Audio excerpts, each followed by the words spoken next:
ఏపీలో social media political war రోజురోజుకు మరింత వేడిని పుట్టిస్తోంది. సోషల్ మీడియా చుట్టూ ఆంధ్రప్రదేశ్ రాజకీయాలు తిరుగుతున్నాయి. ఇప్పుడు సోషల్ మీడియాను అడ్డుపెట్టుకుని అరాచకాలు చేస్తే సహించేదే లేదని ఏపీ సీఎం చంద్రబాబు నాయుడు ఇప్పటికే హెచ్చరించేశారు. సోషల్ మీడియాలో అసభ్య పోస్టులు పెట్టేవారిపై కూటమి ప్రభుత్వం ఒకవైపు ఉక్కుపాదం మోపుతూ ఉండగా ప్రభుత్వ వైఫల్యాలను ప్రశ్నించినందుకే అక్రమంగా కేసులు పెట్టి అరెస్టులు చేస్తున్నారని మరోవైపు వైఎస్ఆర్సీపీ ఆందోళన వ్యక్తం చేస్తోంది. ఇంతవరకు ప్రత్యక్ష రాజకీయ దాడులు చూసిన ప్రజలు ఏపీలో సోషల్ మీడియా పోర్ను చూసి విస్తుపోతున్నారట. ఇప్పుడు ఈ సోషల్ మీడియా వార్ రానున్న రోజుల్లో ఆంధ్రప్రదేశ్ రాజకీయాల్లో ఎటువంటి ప్రభావాన్ని చూపనుంది? అసలు ఏపీలో ఏం జరుగుతోంది? డీటెయిల్స్ ఈ స్టోరీలో.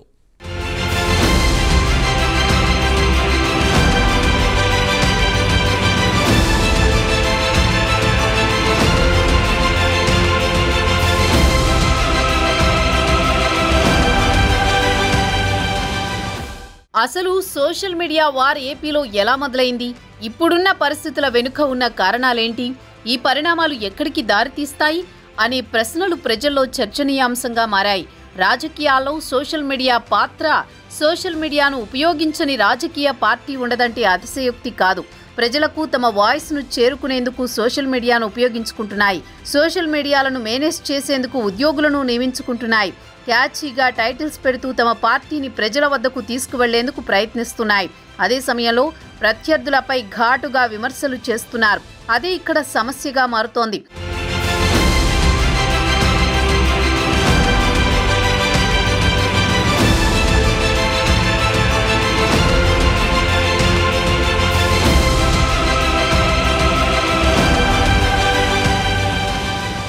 చంద్రబాబు, లోకేష్, పవన్ కళ్యాణ్ హోంమంత్రి కుటుంబ సభ్యులను కించపరిచేలా పోస్టులు పెట్టారని పలుచోట్ల ఫిర్యాదులు చేశారు.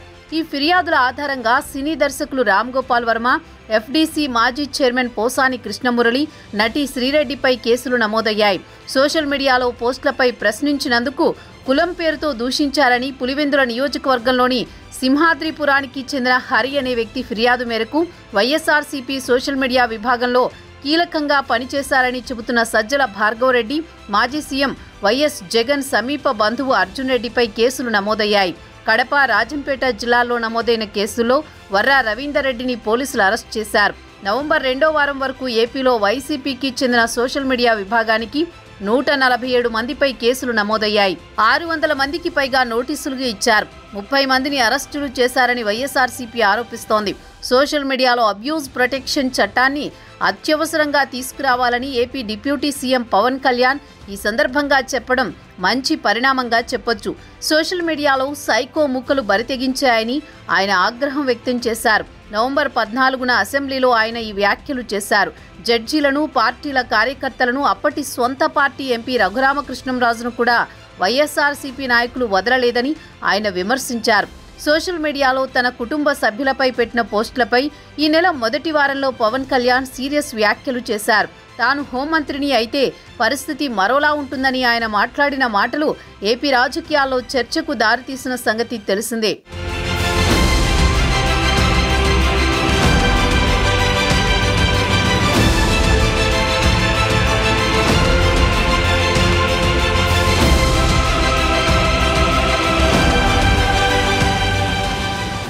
మహిళలను కించపరిస్తే సహించమని, సోషల్ మీడియాలో అవమానించేలా పోస్టులు పెడితే ఉపేక్షించమని ఏపీ సీఎం చంద్రబాబు హెచ్చరించారు. నవంబర్ 15న అసెంబ్లీలో మాట్లాడుతూ రాజకీయాల ముసుగులో కొందరు నేరస్తులు విధ్వంసం చేయడానికి ప్రయత్నిస్తున్నారని ఆయన ఆరోపించారు. టీడీపీయే కాదు, కూటమిలోని ఏ పార్టీ వ్యక్తులు కూడా ఇలా అసభ్యంగా పోస్టులు పెట్టరని, ఒకవేళ పెడితే స్వంత వాళ్ళని కూడా చూడకుండా కఠినంగా వ్యవహరిస్తామని వార్నింగ్ ఇచ్చారు సీఎం చంద్రబాబు. వైఎస్ జగన్ సీఎంగా ఉన్నప్పుడు ఏం జరిగింది? సోషల్ మీడియాలో పోస్టుల అంశంపై ఇప్పుడు వైఎస్ఆర్సీపీ నాయకులు చంద్రబాబు సర్కారుపై విమర్శలు చేస్తున్నారు. కానీ అప్పుడు కూడా ఇదే రకమైన పరిస్థితులున్నాయనేది టీడీపీ వాదన. ప్రశ్నించినందుకు కేసులు బనాయించారని చెబుతున్నారు. ఎల్జీ పాలిమర్స్లో గ్యాస్ లీకేజీ ఘటనకు సంబంధించి సోషల్ మీడియాలో వచ్చిన పోస్టును ఫార్వర్డ్ చేసినందుకు రంగనాయకమ్మపై కేసు నమోదైంది. వైఎస్ జగన్ ఫోటోను మార్ఫింగ్ చేసి కించపరిచారని గుంటూరుకు చెందిన టీడీపీ నాయకురాలు శివపార్వతిని అరెస్ట్ చేశారు. ఇలా చెప్పుకుంటూ పోతే ఇలాంటి ఘటనలు అనేకం ఉన్నాయని ఆ పార్టీ నాయకులు గుర్తు చేస్తున్నారు. మరోవైపు వైఎస్ జగన్తో పాటు ఆ పార్టీకి చెందిన నాయకుల కుటుంబ సభ్యులపై అసభ్యకర పోస్టులు, కామెంట్స్ పోస్ట్ చేసిన టీడీపీ శ్రేణులపై ఎందుకు కేసులు పెట్టడం లేదని జగన్ పార్టీ ప్రశ్నిస్తోంది. ఎన్నికల్లో ఇచ్చిన హామీలను అమలు చేయాలని ప్రశ్నించినందుకే తప్పుడు కేసులు బనాయిస్తున్నారని ఆ పార్టీ ఆరోపణలు చేస్తోంది. రెండు పార్టీలు ఈ విషయంలో పరస్పరం ఆరోపణలు, నిందారోపణలు చేసుకుంటున్నాయి.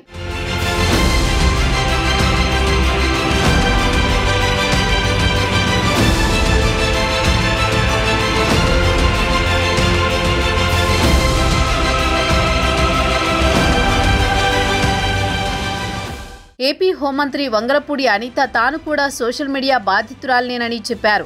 తనపై పెట్టిన పోస్టులను పోలీసు అధికారులకు ఫార్వర్డ్ చేయడానికి భయపడాల్సి వచ్చిందంటే ఆ పోస్టులు ఎలా ఉన్నాయో అర్థం చేసుకోవచ్చని ఆమె అన్నారు.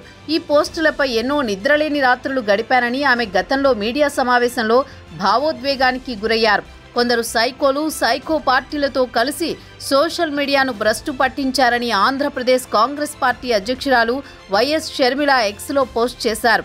తల్లి, చెల్లి అనే విషయాన్ని మరిచి పోస్టులు పెట్టారని ఆమె తెలిపారు. తనపై అసభ్యకర పోస్టులు పెట్టిన వరా రవీందర్ రెడ్డిపై పోలీసులకు ఫిర్యాదు చేసిన విషయాన్ని ఆమె గుర్తు చేశారు.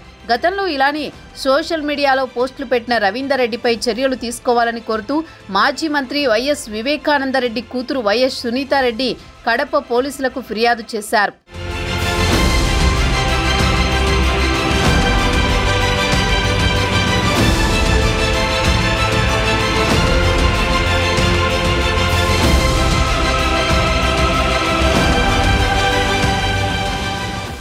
రాజకీయాల ముసుగులో అరాచకాలు చేస్తే వదిలిపెట్టబోమని ఏపీ సీఎం చంద్రబాబు ప్రకటించారు. సోషల్ మీడియాలో అసభ్య పోస్టులు పెట్టేవారిపై ఉక్కుపాదం మోపనుంది కూటమి సర్కార్. ప్రభుత్వ వైఫల్యాలను ప్రశ్నించినందుకే అక్రమంగా కేసులు నమోదు చేస్తున్నారని వైఎస్ఆర్సీపీ ఆరోపణలు చేస్తోంది.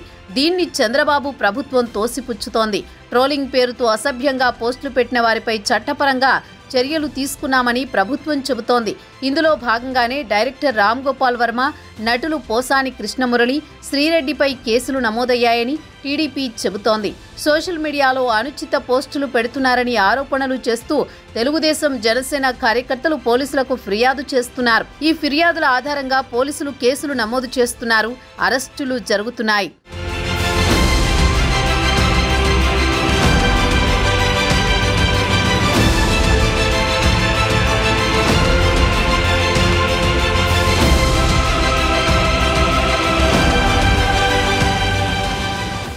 జగన్ సీఎంగా ఉన్నప్పుడు ఏం జరిగిందో చంద్రబాబు అధికారంలో ఉన్నప్పుడు అదే జరుగుతోందనే విమర్శలు లేకపోలేదు. కక్ష సాధింపు చర్యలు రాష్ట్రానికే కాకుండా సామాన్య ప్రజల సంక్షేమానికి తీరని నష్టం కలిగిస్తాయి. అసలు విషయాన్ని పక్కదారి పట్టిస్తాయి. ప్రజలను గందరగోళానికి గురి చేస్తాయి. సోషల్ మీడియాలో పోస్టులపై నియంత్రణకు కేంద్ర రాష్ట్ర ప్రభుత్వాలు అవసరమైన చట్టాల్లో మార్పులు చేయాలనే అభిప్రాయాలు వ్యక్తమవుతున్నాయి. ప్రత్యర్థులను విమర్శించే క్రమంలో అనుచిత పోస్టులు, కామెంట్స్ పెట్టడం రచ్చకు దారితీస్తోంది. ఈ పరిణామాలు ఆంధ్రప్రదేశ్, తెలంగాణ రాష్ట్రాల్లో తమిళనాడు సరహా రాజకీయాలకు ఆజ్యం పోస్తున్నాయని, శాంతి భద్రతలకు భంగం కలుగుతుందని రాజకీయ విశ్లేషకులు అంటున్నారు.